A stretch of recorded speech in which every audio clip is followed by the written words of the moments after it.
All right, this is Celtica for cello. I'm just gonna talk through a few things so you know what to look out for, and then I'll play through your whole part for you. So the whole beginning, you have mostly half notes, quarter notes. What we wanna make sure that we're doing is using long full bows, but not a lot of weight.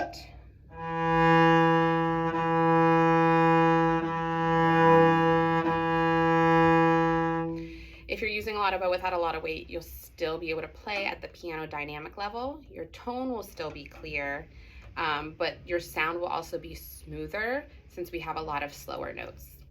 At 15, measure 17, you'll see the notes that are just open, no stem.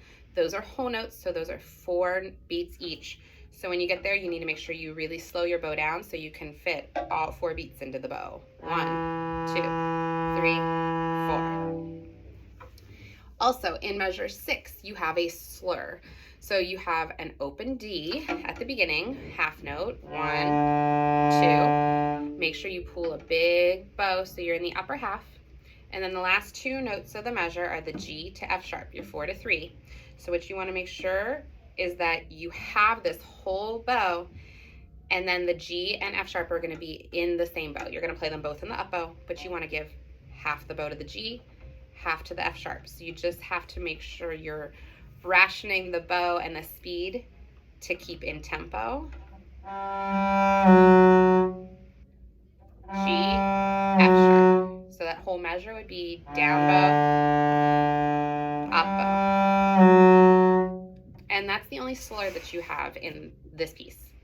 At measure 34, this is where the tempo changes. We're going to go quicker. But you also have that bar in your music that has a 6 above it. What that means is that you have 6 whole measures of rest.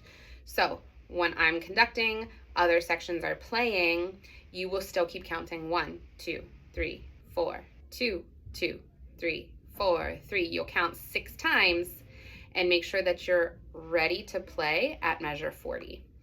In this section, since we are a little bit quicker, you're not always going to use your whole bow for quarter notes.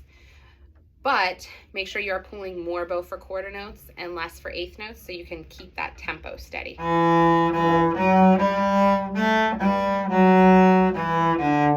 quarter, eighth, eighth, quarter, eighth, eighth, quarter, eighth, eighth. At 49, you will repeat this section twice. So you can see at 49, there's the 2 lines and the dots. At the end of measure 56, you can see 2 other lines and the dots facing the opposite direction. That's telling you you repeat that section. So 49, you'll start playing. When you get to the end of 56, you just go right back to 49. Then the second time you go on to 57. At 57, you can see we have another section to repeat. So you play those 4 measures, and at the end of measure 60, you go back to 57. What you have to watch at 49 is that you are following the dynamics. So you will see that there is a piano. So we will play softly. And then you're supposed to crescendo. So over these 8 measures, you're supposed to gradually get louder and louder. When you do the repeat and jump back to 49, you have to make sure that you're also going back to the piano dynamic. So I'm gonna play through this whole piece for you. When I get to 34, I will go slower than we would play for the concert so that you can follow along, try to practice along, but eventually we will speed it up. So right from the beginning. 1, 2, 3, 4.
Now here's where we would start to play a little bit quicker, and you would count for 6 full beats.